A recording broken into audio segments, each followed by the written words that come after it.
Halo, what's up good people, apa kabar kalian semua? Welcome back to my channel. Dan kita kembali akan membahas dan mengulas alur cerita sinetron Naluri Hati yang kian hari kian menegangkan dan juga kian menarik untuk disaksikan.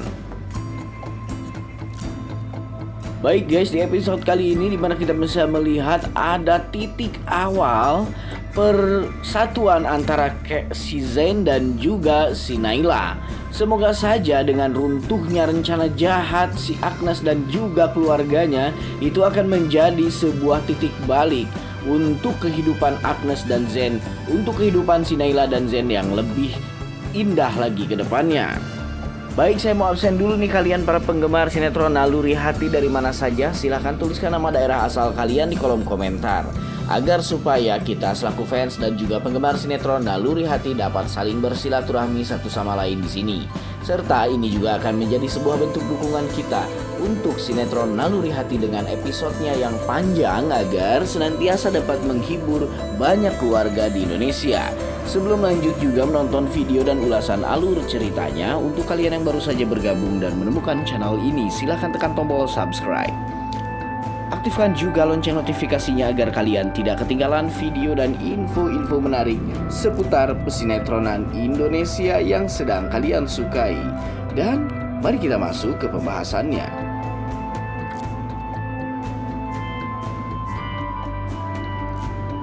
Baik guys, pembahasan akan kita mulai ketika dimana ada si Sandy yang sudah mulai siuman dari koma panjangnya.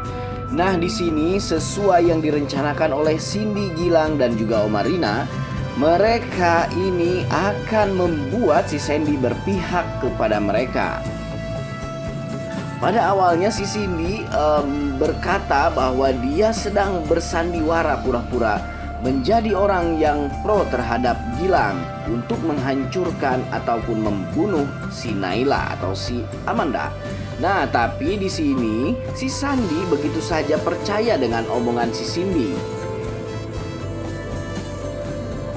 Hingga pada akhirnya mereka berdua pun bersepakat untuk saling bekerja sama satu sama lain, yang tujuannya untuk memenjarakan Gilang dan juga Tante Rina. Mereka berdua terlihat seperti sepasang yang saling jatuh cinta satu sama lain, dan juga si Sandy di sini terkesan selama ini dia bersama si Naila hanya untuk mengincar hartanya saja. Di scene adegan lain lagi di mana kita bisa melihat ada si Agnes yang terkapar di kursi dorongan. Ya, si Agnes baru saja meminum racun dan berniat untuk bunuh diri. Tujuannya agar dia bisa menarik simpati kembali Tante Hanum dan juga si Zain. Tapi apakah cara gila ini akan berhasil? Terlihat memang Tante Hanum dan juga Naila turut serta ikut ke rumah sakit mengantarkan si Agnes untuk dirawat. Nah, di sini juga guys, si Naila langsung memberikan kabar kepada si Zain bahwa si Agnes baru saja meminum racun. Zain yang tidak mengerti apa inti atau duduk permasalahannya ini pun sangat heran sekali dengan apa yang terjadi kepada si Agnes. Namun si Naila meminta si Zain agar cepatnya ke rumah sakit supaya semuanya lebih jelas lagi. Serta di scene adegan lain lagi di mana si Gilang dan si Rina sudah berada di rumah sakit menjenguk si Sandy. Nah, mereka ini membicarakan soal apa yang sudah direncanakan oleh kedua belah pihak. Tentunya guys, baik Gilang dan Rina memiliki suatu rencana, begitu pun juga dengan Sandy dan Cindy yang memiliki rencana lain untuk melawan rencana jahatnya si Rina. Tapi sayangnya di sini Sandy hanya bersandiwara. Cindy juga hanya mementingkan kepentingannya sendiri. Dan sampai sekarang ini belum jelas keberpihakan Cindy kepada siapa. Bisa saja Cindy benar-benar akan membantu si Sandy untuk menyelesaikan semua proses permasalahan kasusnya si Naila, atau justru si Cindy hanya ingin meraup keuntungan dari kasus-kasus ini sama seperti Rina dan juga Gilang. Pada akhirnya si Gilang pun naik pitam dan hampir saja membunuh si Sandy. Nah, di sini si Sandy merasa bahwasanya tidak semudah itu si Gilang membunuh dirinya, karena Sandi adalah saksi kunci dari semua kejadian tersebut. Jikalau Sandi sampai terbunuh, Sandi memiliki bukti-bukti yang kuat untuk menyebarkan kejahatan mereka dan kasus-kasus hitamnya ke ranah publik. Maka dengan begitu positif saja si Rina dan juga si Gilang akan mendekam di penjara. Serta di scene lain lagi guys, dimana kedatangan si Zen di rumah sakit ini membuat suasana semakin haru lagi. Terutama ibunya si Agnes yang memohon-mohon kepada si Zen agar Zen memaafkan semua perilaku busuk dan juga rencana jahatnya. Di sini si Zen tidak mengerti karena ternyata memang si Zen belum tahu duduk permasalahan yang sebenarnya. Namun Bu Hanum yang sudah lewat emosi langsung menghampiri ibunya si Agnes dan menampar wajahnya dengan begitu keras. Dia pun semakin menangis dengan histerisnya dan merasa bahwa dirinya sangat rendah sekali waktu itu. Zen meminta kepada Bu Hanum agar supaya Bu Hanum dapat meredam emosinya agar tidak terlalu terbawa oleh hawa nafsunya. Nah, di sini juga Bu Hanum menjelaskan kepada si Zen soal permasalahan yang sebenarnya, di mana mereka ternyata adalah seorang keluarga gembel yang kere yang sengaja berrekayasa untuk agar supaya Agnes menikah dengan Zen dan mereka kembali menjadi keluarga orang kaya.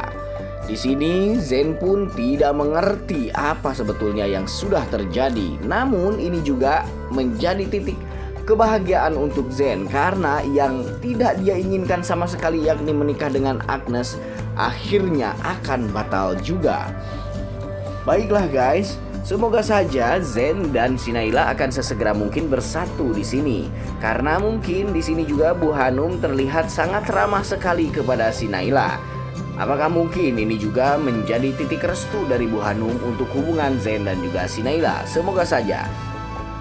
Dan akhirnya ibunya si Agnes dan juga si Tony pun keluar dari rumah sakit itu. Mereka merencanakan sesuatu lagi soal tamparan yang dilontarkan oleh Bu Hanum kepada dirinya. Bu Elis di sini berkata bahwasanya tamparan itu akan bernilai miliaran rupiah harganya. Si Tony yang mendengar akal bulus dari si Elis itu pun sangat terkejut sekali mengapa si Elis bisa sampai punya pemikiran sejauh itu. Bahkan rasa sakit pun akan dia manfaatkan untuk meraup keuntungan sebanyak-banyaknya. Di sini lain lagi ada Bu Rina yang sedang gelagapan dan juga kebingungan mengapa si Sandi jadi berbalik fikir. Dan dia juga tidak menyangka bahwa Sandi selama ini hanya memanfaatkan si Naila untuk mengejar hartanya juga sama seperti mereka.